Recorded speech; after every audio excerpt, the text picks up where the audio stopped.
welcome back to Drive Home Reviews meet Abbott and Costello. So, we're in an interesting place in the careers of Bud and Lou in terms of their films, because the last episode, as you will no doubt recall, we looked at kind of the pinnacle of their film career with Abbott and Costello meets Frankenstein. I think it's safe to say that that is probably their greatest film. And any follow-up to that is going to feel like a backwards step. It's very, very hard to recreate that magic, especially with the conveyor belt style of film producing, which was the stock and trade of Abbott and Costello movies. You know, get them out, get them out, get them out, get them out.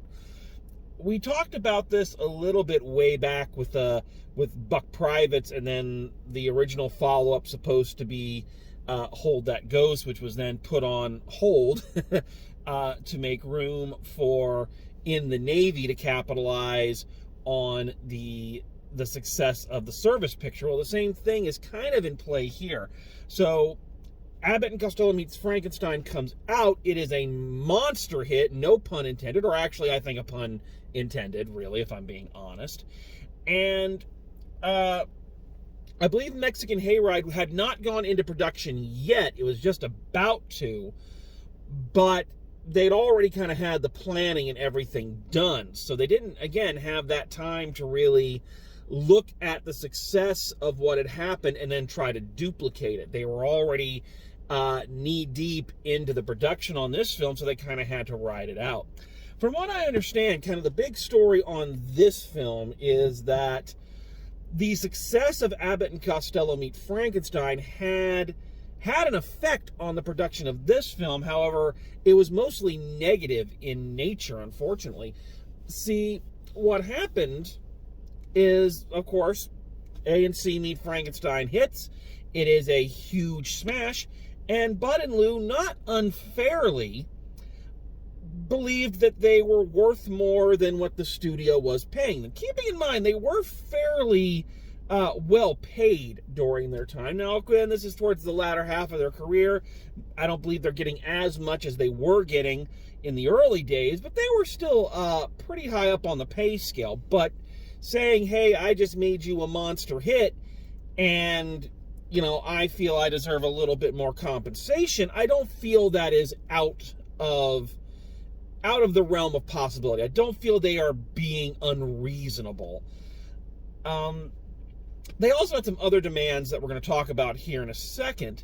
But basically, Bud and Lou just pretty much decided to almost go on strike and held up production of this movie for at least a week until they finally relented and returned to the set. So it's kind of unfortunate this one has a little bit of a stigma hanging over it, a little bit of some negative feelings.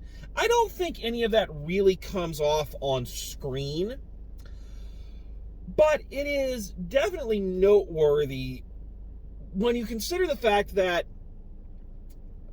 you had A and C Meet Frankenstein, again, the pinnacle of Abbott and Costello movies. And then it feels like this one is taking a little bit of a back step. Now, again, part of that is because, you know, what could follow Abbott and Costello meet Frankenstein? It's kind of like the original Avengers. Like that, when that movie hit, and it was a game changer. And people were, and I think still are, a little disappointed in its direct follow-up, Age of Ultron. I personally wasn't. I like Age of Ultron. But people were a little bit like, well, that's what you did for a sequel? It's like, yeah, because what were they going to do for a sequel? You know, how do you follow up a movie that literally changed movies? You know, anything is going to be a bit of a disappointment. Not everything is The Godfather Part 2. You know what I mean? So, in that same sense, Abbott and Costello coming back from Mexican Hayride felt like a little bit of a regression. It also feels a little bit of a regression just in terms of structure. As I think I mentioned this earlier on, in one of the other videos, but I'll restate it here. This is the first time that I have watched the Abbott and Costello filmography in chronological order. I've never done that before. I've always just kind of pick and choose what I want to watch and what kind of mood I'm in. And so until actually going through and doing these videos, I've never paid much attention to the evolution of their films. And with that, that said, I always thought this was one of their mid-level pictures. I always thought this was in there with like The Wistful Widow of Wagon Gap and Abbott and Costello in Hollywood. It feels more like an early to mid Bud and Lou outing as opposed to getting into their later, more experienced years. That's not necessarily a bad thing. A return to form is not a negative necessarily, but it is just something noteworthy that they had this huge hit, and the next thing they did was basically something they had been doing all along. So what is the plot of this one? So this is an interesting one. So see if you can follow this. In this film, Lou Costello plays Joe Bascom, a well-meaning young man who has been wrongfully accused of selling phony stock. Now, he did actually sell the stock because he was conned by con man Bud Abbott, who told him that he had oil in his backyard, so he sold all this phony stock to his friends, and Bud skipped town with the money, leaving Lou holding the bag. That's the exposition. As the film opens, Lou has tracked Bud to Mexico to try to find him and get the money back and clear his name. During the course of this, Lou is accidentally made this kind of goodwill ambassador, this thing called the Amigo Americano, and he's suddenly in the spotlight.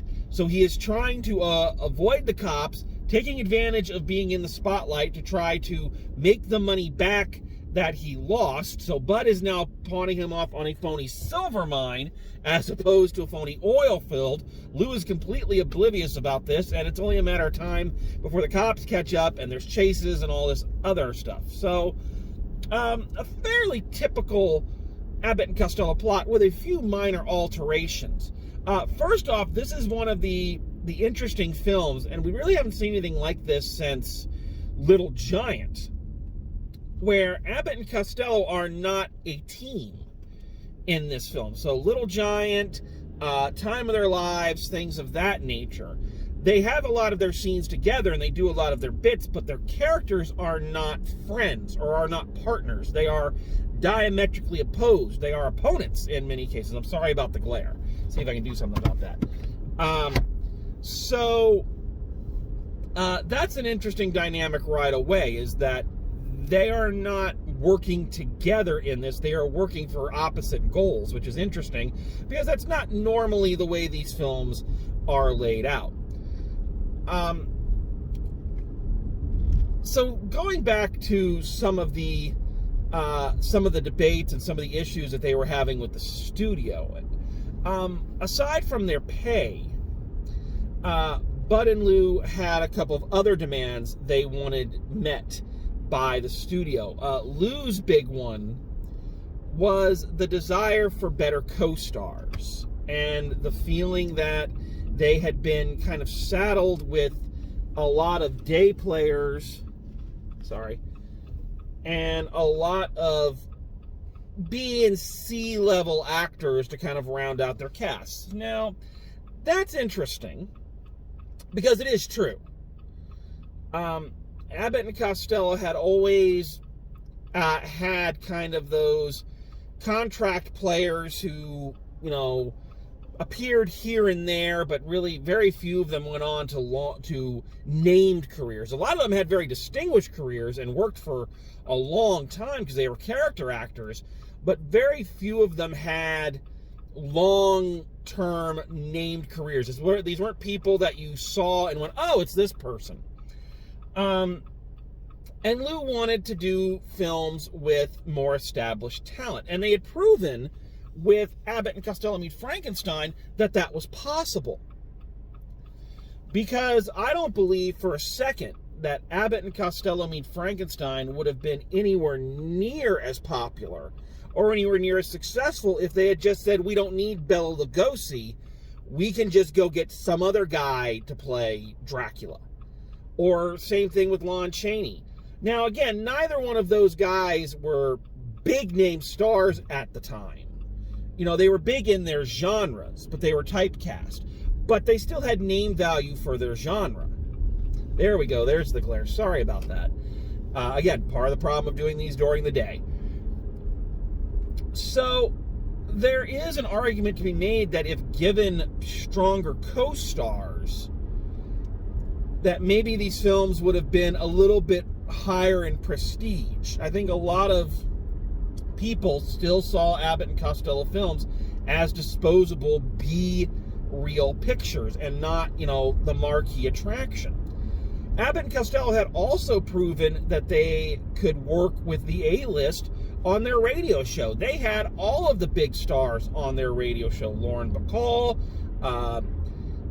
Marilyn Maxwell, Lucille Ball, Cary Grant, Humphrey Bogart, Frank Sinatra, all, you know, big A-list stars did their radio show and worked very well with them. So they could do it. So I understand that, and I think that's not an unreasonable thing. But at the same time, I feel that if you had brought in bigger names to fill out the supporting cast, I feel like it would have undercut Abbott and Costello. I feel like they would have become what they had fought so hard to get away from in their earlier days, and that is, you know, second-tier talent in their own movies. You know, the good thing about populating their films with, you know, lesser-known actors was it made them the star. And I don't know if adding bigger names would have benefited them. It's an interesting thing that unfortunately we'll never really know the answer to. But I do feel like, well, yes, this cast is not the strongest. I do feel like their casting practices allowed them to bring in some more interesting performers and vary up the formula a little bit. One of the reasons I like this movie is that it definitely feels like a feature-length version of their radio show. Because the layout and the different scenes, and also the dynamic of Bud and Lou not being partners and not being on the same page and having their own agendas, meant that they got to have scenes with other people. Two of the standout scenes in this film is, first, Lou having an interview with a reporter played by Sid Fields, who is an Abbott and Costello mainstay. He was a mainstay on the radio show. He's been in several of their movies in minor parts. And in a few years, when they would go and do their own TV show, he would have a recurring role as that, as Mr. Fields, their landlord. So he was a good friend of theirs and a reliable Abbott and Costello co-star. And it's great to see Lou actually do scenes with him. He did a lot of scenes with him on the radio show, and they were very funny. There's also a great scene where they hire a speech therapist to come on and teach Lou how to give a proper speech. This is played by notable character actor Fitzfield. And again, I believe Fitzfield was on their radio show several times as well. So I think having that kind of hiring and using those actors to give them someone else to work off of and new chemistry, I think that helped. And again, made it feel a lot like their radio show, which I really appreciate. There's some good Bud and Lou scenes in this one. They do a couple of the standard routines that hadn't really gotten into the movies prior to this. The silver ore bit where, you know, Bud is trying to explain how silver is mined. You know, it's silver ore, and Lou is, of course, saying silver ore what? You know, good bit. So there's some good back and forth in this film. Also notable in this film as an actor is Lou Costello's brother, Pat Costello, as one of the cops that's chasing him. Now, Pat Costello has also been a mainstay of the Bud and Lou pictures for a long time because he's been Lou's stunt double. So this is the first time he's actually gotten to play a role in the movie. So that was Lou's gripe. Bud's gripe is the script. He did not think the script was very good. And I don't think the script is bad, but the script is definitely not as strong as some of their others. It's a bit convoluted. And there are certain aspects to this that don't make a lot of sense. Putting aside Lou Costello's natural naivete, you know, how are you falling for another stock scam right when your whole motive for being down there was to get money back from the stock scam this guy just ran on you? Not to mention the entire Amigo Americano thing is feels like a scam from the off. And even after seeing this movie as many times as I have, and I've watched this one a lot, I still don't get how this entire scam was supposed to work before it accidentally fell on Costello.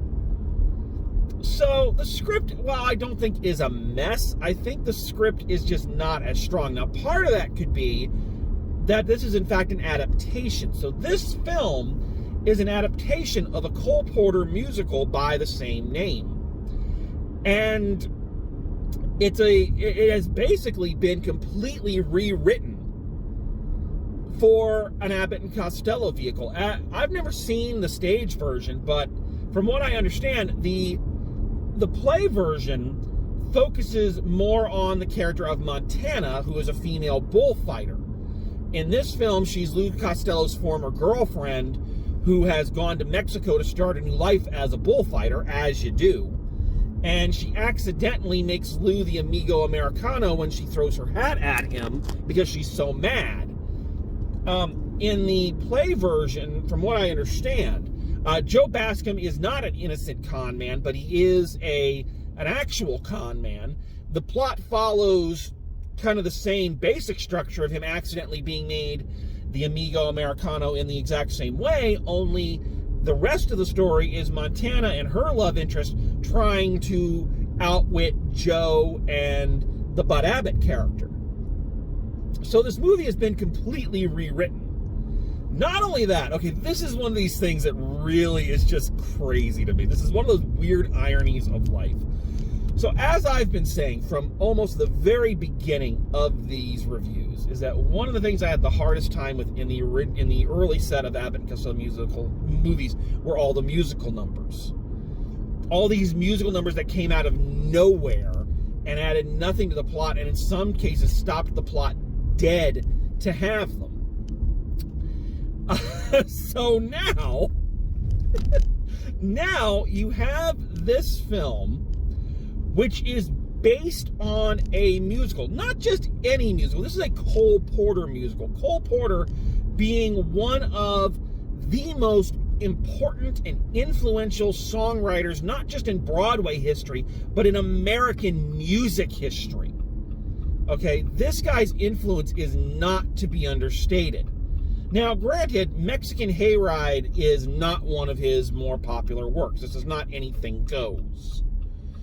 All right, this is not Annie, Get Your Gun. So, from what I understand, it ran for a little bit over a year on Broadway, which is not a terrible run, but it's not a really good one.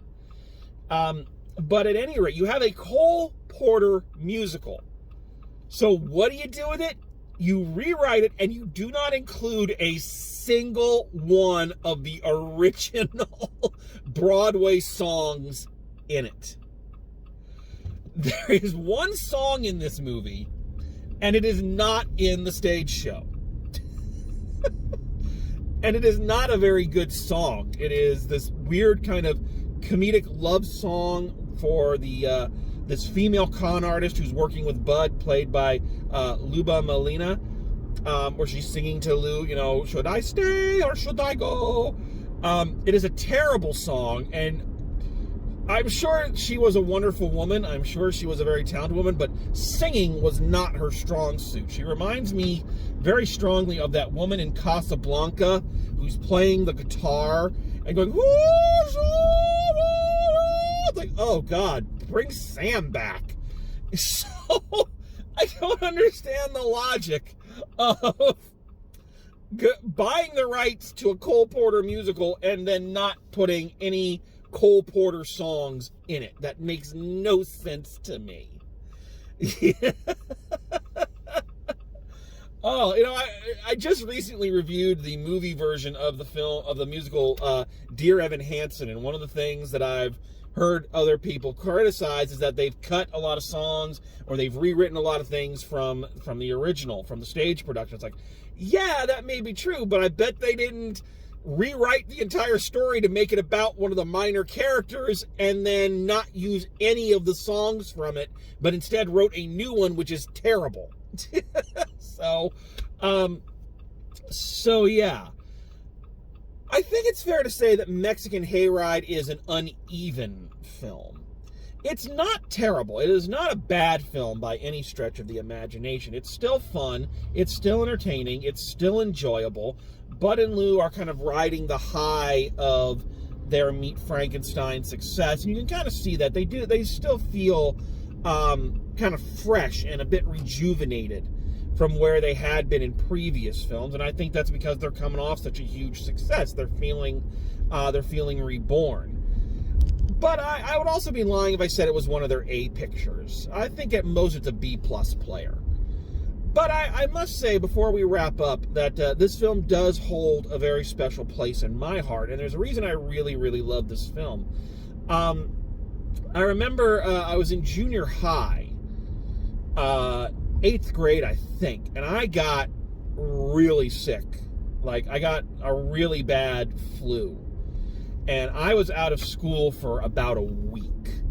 And for that week, I would watch basically two things. I would sit on the couch, make myself a cup of ramen noodle soup, because it was the only thing I could really keep down.